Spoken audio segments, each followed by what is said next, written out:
Okay, let's unpack this. We are diving deep today into a source material that is, frankly, audacious in its scope. I mean, we're looking at a text that really tries to synthesize cosmology, advanced mathematics, science, and the deepest spiritual traditions all into one grand framework for self-mastery. It's an incredible undertaking. We're pulling excerpts from The Legend Mind, Zero to Infinity by the SKR, who is also known as Sonu Kumar. And I think what makes this book so compelling isn't just its interdisciplinary approach, which is fascinating on its own, but Yeah. the intensely personal commitment behind it. You can feel it on every page. Oh, absolutely. That commitment is just, it's right there from the dedication. The author pledges this entire work to the immortal guru, the Lord Shiva, and states his personal inspiration is to achieve a state of living with zero attraction of the world. And just pause on that for a second. Zero attraction to the world. Right. That's such a radical level of detachment, especially today, in a time where attraction and consumption almost define what success is. It's the opposite of everything we're taught. It is a profound declaration. Yeah. It suggests that, true freedom lies not in acquiring more, but in releasing that compulsive need for anything external. And that whole philosophy, that's the thread that leads us directly into the core material we're analyzing today. We are focusing specifically on Unit 1, Chapter 14, Worship Like a Devotees. And for anyone just joining us, Unit 1 provides a kind of blueprint for living. It's called the 10 Shades of the Legend, where the author takes these different life roles, like a monk or a politician or a king, and sort of extracts a guiding principle for personal transformation from each one. And chapter 14 is all about the devotee. It extracts that mindset, the intensity, the focus, the sincerity of a true devotee, and it applies it directly to the listener's own self-soul development in greater depth. So here's our mission for you, the listener. We are going to be dissecting this advice to understand how the source material essentially re-engineers the whole idea of worship. It's framed not as some religious checklist or, seeking favor from a distant force, but as an advanced psychological and spiritual process. And it's aimed entirely at your internal transformation.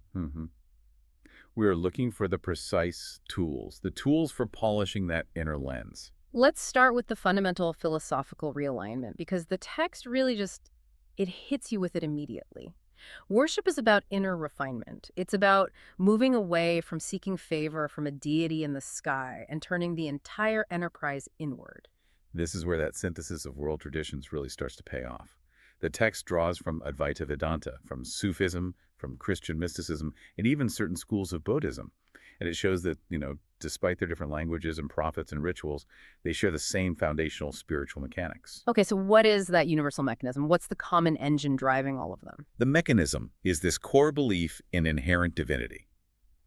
The source states that the soul, whether you call it Atman in Hinduism or Ru in Sufism, is already divine in its essential nature. So we don't become divine. You don't. You are divine. It's not some future state you have to achieve through hard work. It's a present reality that you have to uncover. Okay, that's the part that's always a little tricky for me. If that's the case, if we're all inherently divine, why does the world often feel so broken? And why do we spend so much of our lives striving and feeling incomplete? Why is this essential nature so hidden from us? Because it's obscured. And the text is very, very clear on what the blockages are. If you can, imagine your true self as a brilliant 1,000-watt light bulb. The conditioning of the world, our lives, has thrown, say, 3 layers of heavy blankets over it. Okay, I like that analogy. So what are the blankets? The first layer is ignorance, or in Sanskrit, avidya. And this isn't about being uneducated. It's the simple, habitual failure to perceive reality as it is. It's like living your whole life in a dark room and completely forgetting the sun even exists outside. You just accept the darkness as normal. You accept it as the only reality. Now, the second blanket, and this one is perhaps the thickest and heaviest, is the ego, or ahamkara. This is that sense of a separate self. It's the narrator in your head that is constantly chattering away. I am this person. I am successful. I am worried. This is mine. That is theirs. The text has a great line for this. It calls the ego the security guard who convinces the king he's running the palace. That's it, exactly. The true self, the king, is silent and present, But this noisy security guard is running around, taking credit for everything and causing all the trouble. And the third layer, the third blanket. That's just our general conditioning, all the mind stuff. We're constantly absorbing cultural expectations, fears from childhood, past traumas, anxieties about the future. It's like the slow, steady buildup of dust and grime on the lens of a camera. Okay, so you have these three layers obscuring the light. The ignorance of not knowing the light is there, the ego claiming it's in charge of the darkness, and the conditioning that's just clouding the view. Precisely. And worship, in this context, is the discipline. It's the systematic process required to remove those blankets one by one and to wipe that dust away. The text uses another really powerful analogy for this. It says, worship is a sacred discipline like a mirror held up to the self, which polished the inner lens until the true nature of the soul shines forth.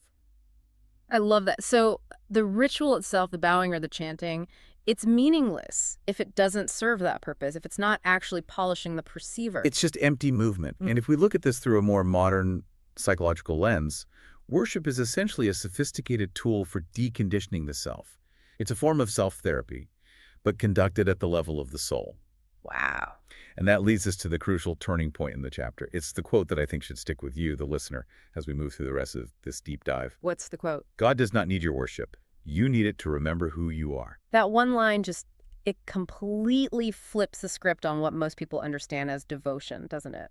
It absolutely does. It completely removes the transactional nature of spirituality. You know, this idea of, I'll do this for you, God, if you do this for me. Yeah, it's a cosmic vending machine. Exactly. If the divine is already infinite and whole and perfect, then our sacrifices, our pleasers, our hymns, they can't possibly improve that perfection. They add nothing. So the only person who benefits from the act of bowing is the one who is bowing. The one who is bowing. It's an intensely pragmatic statement about spiritual evolution. It's asking you to stop striving for external validation from some distant power and start striving for the internal realization of your own power, your own nature. You know, I think that resonates so powerfully today. We're already so focused on performance and output in our careers and our lives.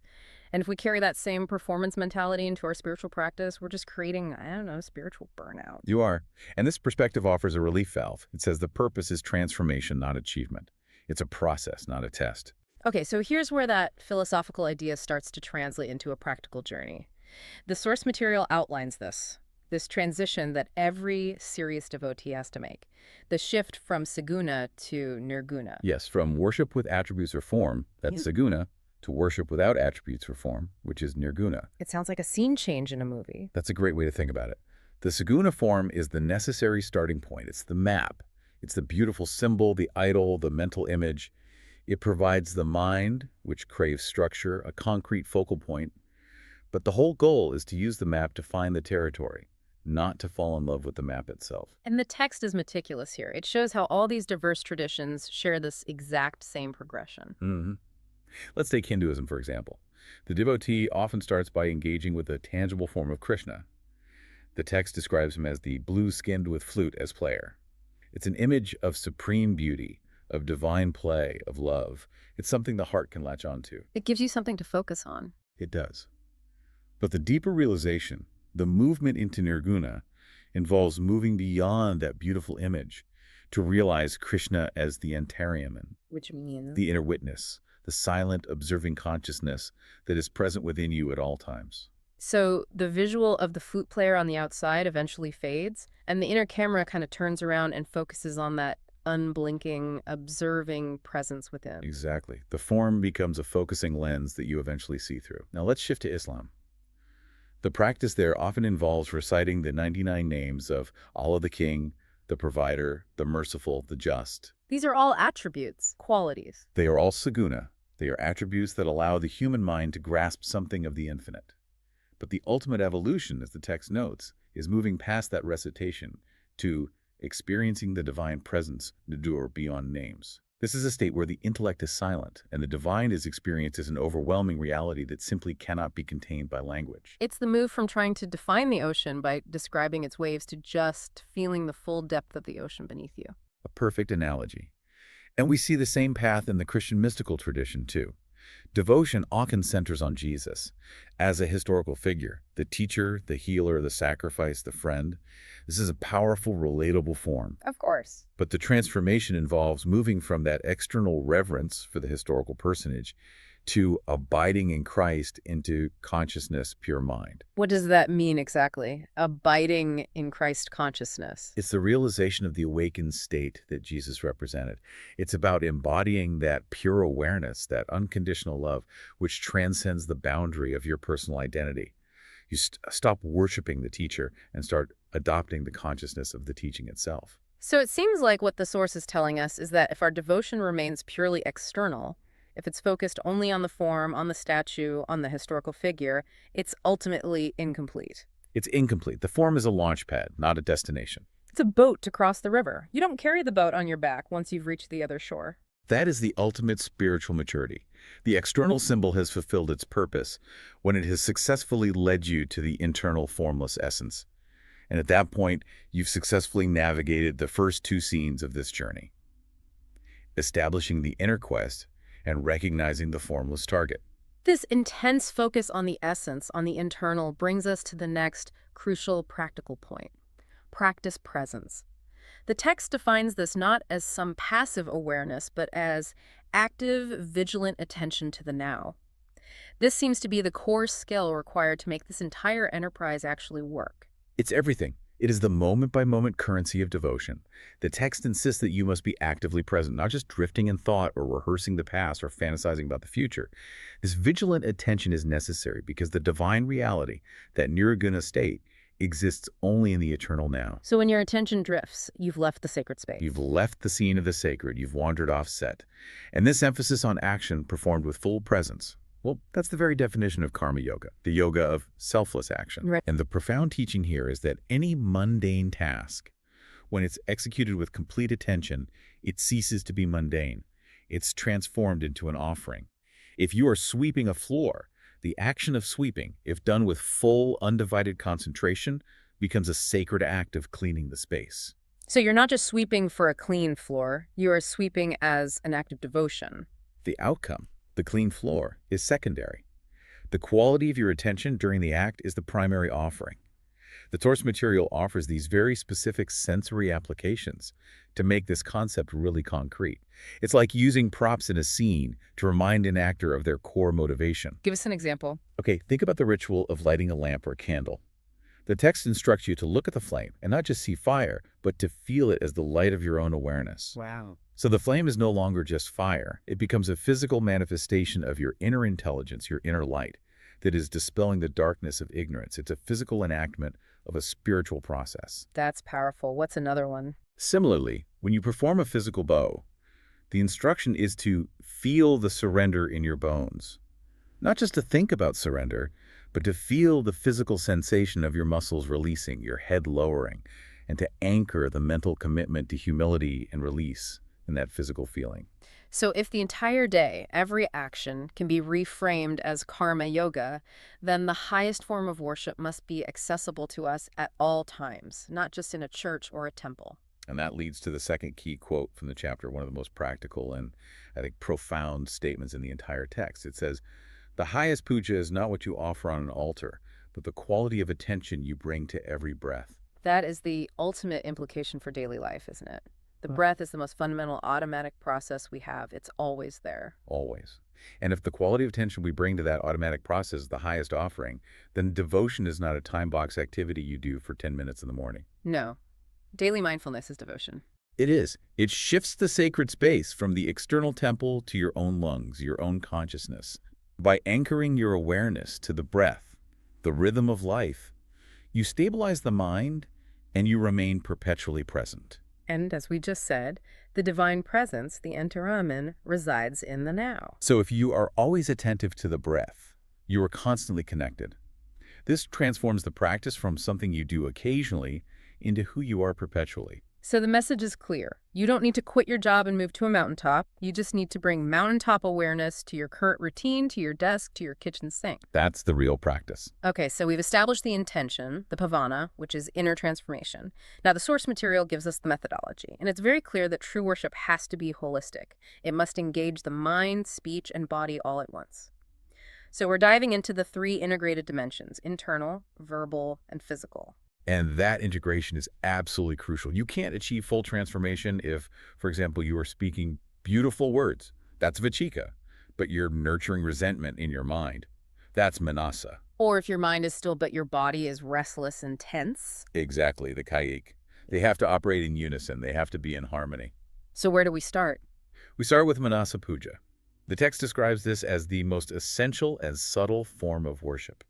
This is the worship that is conducted entirely within the inner landscape, the silent, unseen devotion of the heart and mind. And this is where the work gets hardest, I imagine, because there's nowhere to hide your inconsistencies. It's an inner drama where the director, the actor, and the audience, they're all the same person. You can't fool yourself. You can't. The scene of Manasa Puja takes place in what the text calls the mind stuff, the chitta. If you think of your mind as a massive, sprawling archive library that holds every thought, every memory, every emotional reaction you've ever had, that is the chitta. And it's usually a pretty messy library. Often, yes.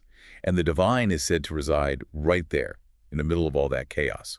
So the prerequisite, the first step, is purifying this cluttered space. And you do that through self-inquiry and ethical living. So before we can even begin to offer anything in this inner temple, we have to clean the library. What does the text prescribe for the actual offerings within this space? The source outlines three critical offerings. Mm-hmm. And they're not visible things. They represent the purification process itself. Okay. The first is purity. And the text immediately makes a distinction. It says, this is not ritual cleanliness, but inner clarity, which is free from resentment, jealousy, and self-deception.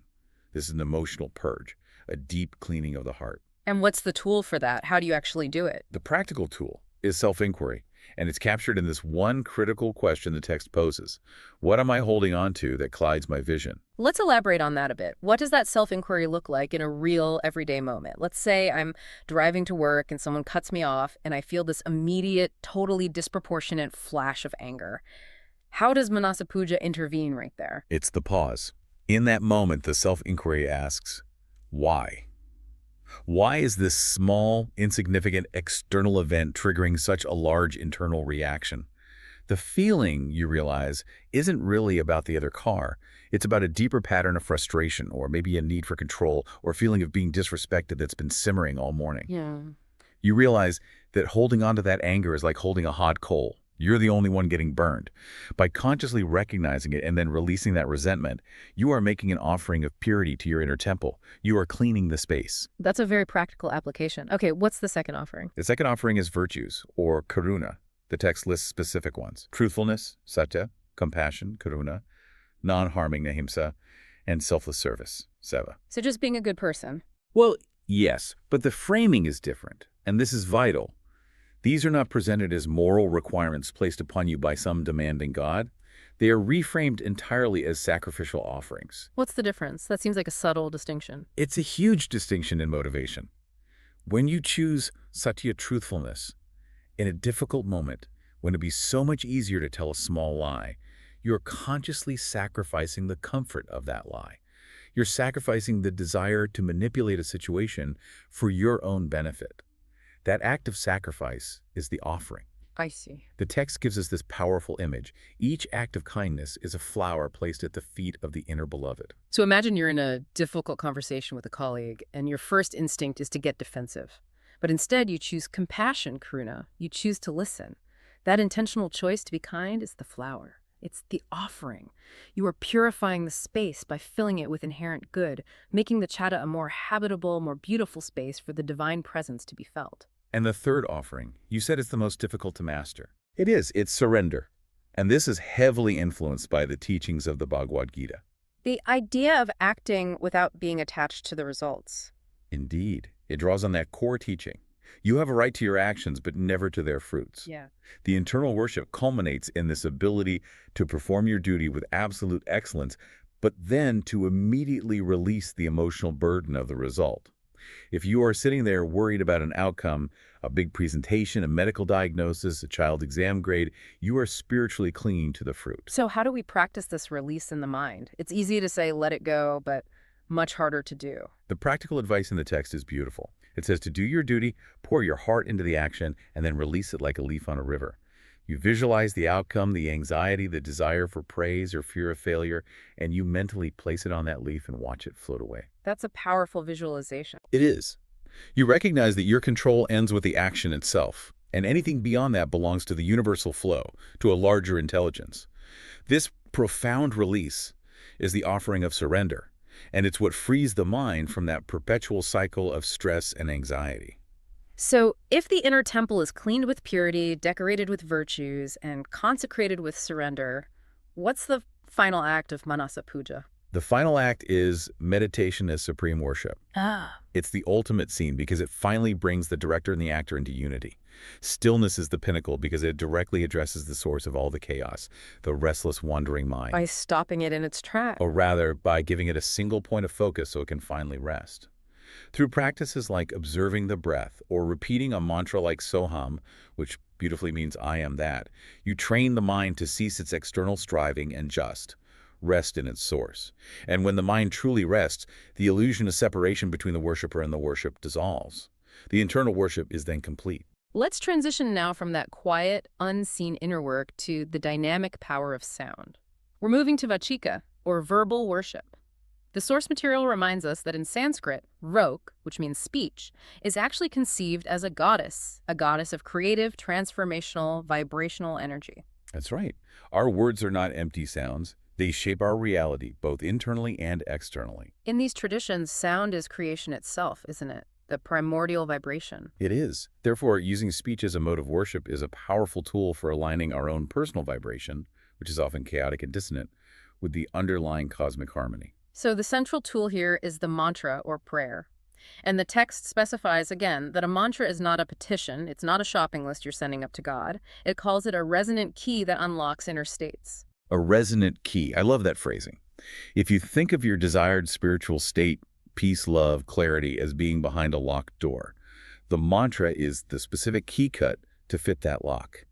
When you chant it with focus and sincerity, it vibrates at a specific frequency that is designed to resonate with and awaken that corresponding internal state. It's like tuning a guitar string. Exactly.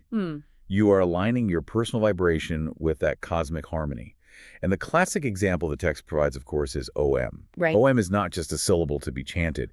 It is the conceptual sound of existence itself. It's considered the vibration that precedes, underlies, and permeates all of creation. So chanting it is a way to sonically link yourself back to the ground of being. It provides a tangible way for the mind to grasp the formless, the nirguna reality. From the occasional chant, the text then moves us to the disciplined practice of japa. This is the repetitive chanting, often using a mala, the string of 108 beads, to anchor the mind. Japa is the rehearsal. It's the training.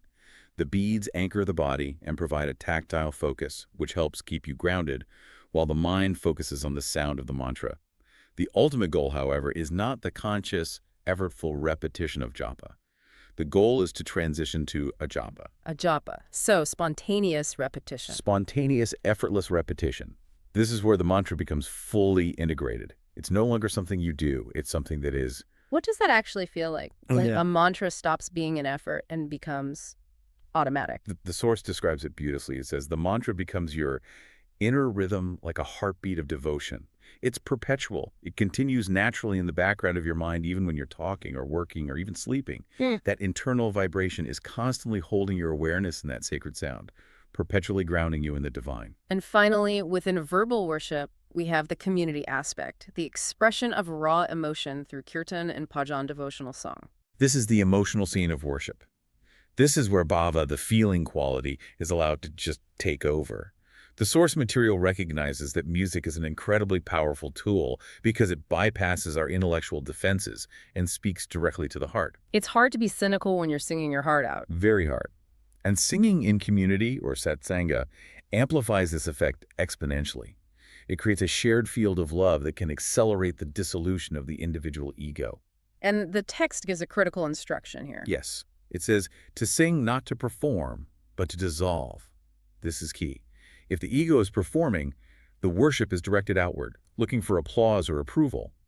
But if the intention is to dissolve, the worshiper is offering their separate self into the collective melody, achieving a temporary and often profound state of non-separation. We've cleansed the mind, we've refined the speech. Now we shift our focus to the body as the very vessel for devotion.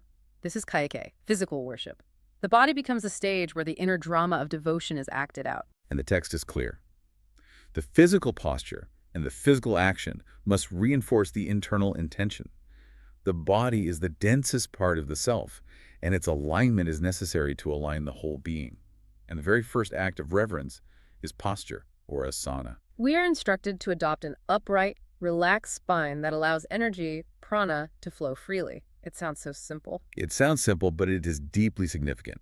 The state of our consciousness is directly reflected in our posture, and just as importantly, vice versa.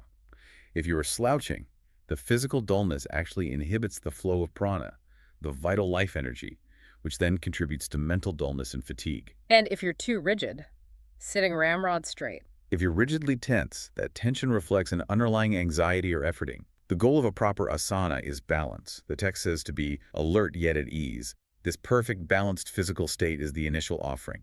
It's setting the scene for all the practice that follows. Then we address ritual itself, if one is performed. And again, the focus is always on internal participation. If the mind isn't present, the physical act is just empty theater. Exactly. The power of ritual is in the conscious mapping of external acts to internal realities. The text insists that you must consciously interpret the meaning of your actions as you do them. When you light a lamp, it must be seen as the light of wisdom dispelling inner darkness.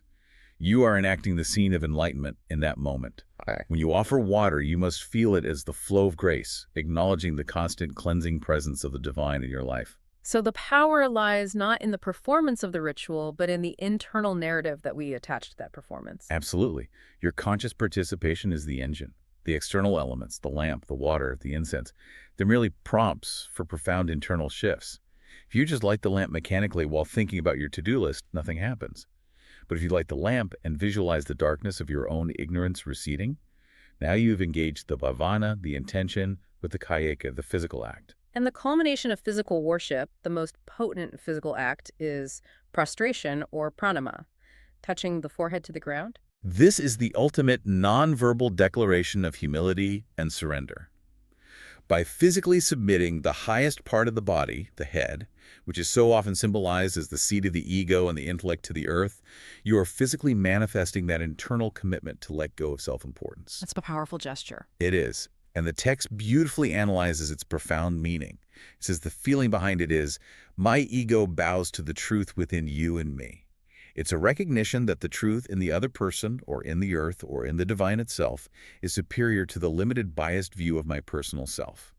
And the text stresses that even a slight bow, if it's executed with that sincerity and that realization, carries the full energy of ego dissolution. So we have the intention and we have the structured practices. Now we move into the enduring attitude, the bhakta bhava. This is the internal emotional state that has to permeate one's entire life. This is the continuous background score to the movie of devotion. The bhava, the feeling state, is the fuel. You're right. Without the correct feeling, all the practices we just discussed become dry, mechanical duties. This section describes the psychology of sustained, living devotion. And the first element is ekanishti. Yes, ekanishti, or single-pointed devotion. The instruction is very direct. Choose one form or ideal, Ishtadevata, that is Krishna, Mary, Allah, the Tao, and stay with it. Okay, I have to push back on this a little, because in our modern multi-faith pluralistic world, this can sound dangerously like recommending spiritual exclusivity. How does the text defend such a sharp focus? That is the perfect question to ask, and the text offers a crucial clarification. This is about focus, not exclusivity. It's not saying other paths are wrong. Right. The source uses the analogy of concentration. It says it's like a lens concentrating sunlight to burn a carbon paper. Okay, I get that. The sunlight is everywhere. That's the infinite divine reality. But if you scatter the lens, which is your mind, across 10 different ideals simultaneously, the energy is completely dispersed and nothing transforms. The paper never gets hot enough to burn. So by focusing all the powerful energy of devotion, the love, the effort, the remembrance onto one chosen ideal, your Ishtadevata. That energy intensifies into a transformative beam. That singular ideal becomes the most effective gateway for you to the universal, formless reality. You are still worshiping the whole, but you are approaching it through a single, clear, focused door that resonates with your heart. Okay, that makes sense. It's about depth over breadth. Exactly. From that single-pointed devotion, we move to constant remembrance, or smarana. This is the moment where the spiritual practice has to fully integrate with daily life. If we're not monks living in a monastery, this is the most practical challenge we face. Smarana is the fusion of that single-pointed focus we just talked about with the active presence of karma yoga. It means transforming every single routine action into an intentional spiritual offering by dedicating your conscious attention to it. And the source gives some really beautiful, relatable examples for this. It does. It says that while you are washing dishes, you should consciously feel that you are cleansing your own mind. The external act of scrubbing away old food residue becomes the internal metaphor for cleaning out old resentments, old worries, or stubborn pride from the chitta. Or while walking down a busy city street, you should feel each step as a prayer. Exactly. The repetitive, often mindless act of walking is transformed. Each footfall becomes a beat of devotion, a rhythmic mantra, grounding your awareness not just in the present moment, but in the higher reality you are striving to remember. And this practice connects directly to Nishkaman karma. Action without the desire for fruit. Yes. Since every action is offered as a devotion to your chosen ideal, the personal ego has no stake in the outcome. The walking is the prayer. Doesn't matter where it ends. The dishwashing is the cleansing. It doesn't matter if someone dirties another plate a minute later. True devotion, bhakti, must then inevitably move out of the inner temple and express itself as love in the world. This is seva, or service. But the text frames this service very specifically. It fundamentally reframes the motivation behind service. You are instructed to serve others not to help them, but because you see God in them. And this is a monumental shift away from ego-driven charity or, pity. It removes that element of superiority, doesn't it? The idea that I, the Blessed One, am helping you, the less fortunate. Completely. It removes the hierarchy. It becomes an act of sacred recognition. You are serving the ultimate reality which is residing within the form of the person who is struggling. The text cites a teaching from the great Saint Ramakrishna that summarizes this perfect humility. Serve Jiva as Shiva. Serve the living being, the jiva, as the divine, as Shiva. This purifies the act entirely. If you truly believe the person standing before you, the barista, the custodian, your difficult neighbor, is a manifestation of the divine, your entire attitude towards the service, the patience you offer, the sincerity of your effort, it changes completely. The goal is no longer to get recognition for your good deed, but to honor the divinity you perceive in the other. And that brings us to the most evocative and maybe the most counterintuitive state of mind, viraha, the inner thirst, the ache of separation. Why would the journey to unity require such a profound sense of lack or longing? Viraha is the high-octane fuel for the mystic. It is that spiritual longing, a burning, driving desire for union with the ultimate reality. And it's crucial to distinguish this from despair. Despair is rooted in personal loss and hopelessness. Viraha is the ache caused by the gap between the intellectual truth of oneness and the lived moment-to-moment experience of separation. So if I intellectually know, okay, I am one with the divine, but I still find myself getting caught up in petty worries and anxieties, that gap, that feeling of disconnect, that is viraha. Precisely. And that yearning is proof that the seed of realization is alive and well within you. The moment you become complacent, the moment you stop intensely desiring that continuous connection, the practice risks stagnation and becomes just a routine. The text mentions historical parallels, like the poets. Yes, the passionate poetry of Rumi or the songs of Mirabai. They are filled with this intense, almost painful yearning for the beloved. They are not depressed. They are driven by this holy ache. It's a creative force. It is. And the text stresses that this inner thirst has a deeply purifying effect on the heart. It burns away all lesser desires. It prevents devotion from becoming a mechanical, box-ticking exercise. If you feel that longing, you will keep searching, keep practicing, keep surrendering. Viraha ensures that the internal flame of the devotee remains alive and intense until true unity is finally realized. Okay, so we've established the map, the intention, the practices, and the sustained attitude. What is the destination? The chapter concludes by detailing the natural fruits of this consistent practice. And these are described as outcomes that manifest organically, not as external rewards from a deity, but as fundamental internal shifts in your reality. That's right. The first and most liberating fruit is ego dissolution. This is the softening and eventual dissolving of that that relentless voice in the head that claims, I achieved this, or I was wronged, or this is mine. This sounds like the culmination of the entire journey. All the practices we've discussed, the Manasa Puja, the prostration, the Siva, they were all designed to chip away at this central illusion of the separate self. They were. And as the ego softens, the practitioner moves from a state of anxious striving to a state of flow. There's this growing realization of, not I, but the divine works through me. A huge release. A massive release of the emotional labor that is constantly tied up in protecting and promoting and defending the limited self. This disappearance of the self-identity is the very definition of liberation, or moksha. You are liberated not from the world, but from the prison of your own limited ego. And as a direct result of that, I assume, comes inner peace. Simultaneously, this leads to inner peace, which the text calls samatvam, and it's defined as equanimity. Now, we often confuse equanimity with being detached or cold or just avoiding problems so you don't feel anything. But the text makes a critical distinction. Samatvam is an active, profound stability. It arises not from avoiding pain, but from seeing pleasure and pain as waves on the same ocean of consciousness. The mountain analogy in the text is perfect for this. The person remains steady like a mountain in a storm. The storm is the transient event, the bad news, the sudden joy, the insult, the praise. The mountain is the true self, the constant witnessing presence. Exactly. The mountain does not celebrate the arrival of the sunlight, nor does it curse the arrival of the hurricane. It simply remains the mountain. This ability to remain steady and centered amidst the constant flux of duality, pleasure and pain, success and failure, is the ultimate sign that the ego has dissolved its hold on you. And this brings us to the ultimate knowledge that was sought from the beginning, Janana. If the journey started with intellectual curiosity, it culminates here in direct experience. And jnana is defined in the source as direct realization, not merely book learning or philosophical speculation. It's the shift from theory to certainty. The practitioner moves from, I believe this to be true, to, I know this to be true because I experience it constantly. And what is that realization? It's radical in its simplicity. Mm. I am not separate from the divine. That's it. The whole game was a case of mistaken identity. And this knowledge isn't dependent on external sources or proof. You don't need a book to tell you you're alive. No. The text calls this knowledge self-luminous, which needs no proofs. It shines by its own light.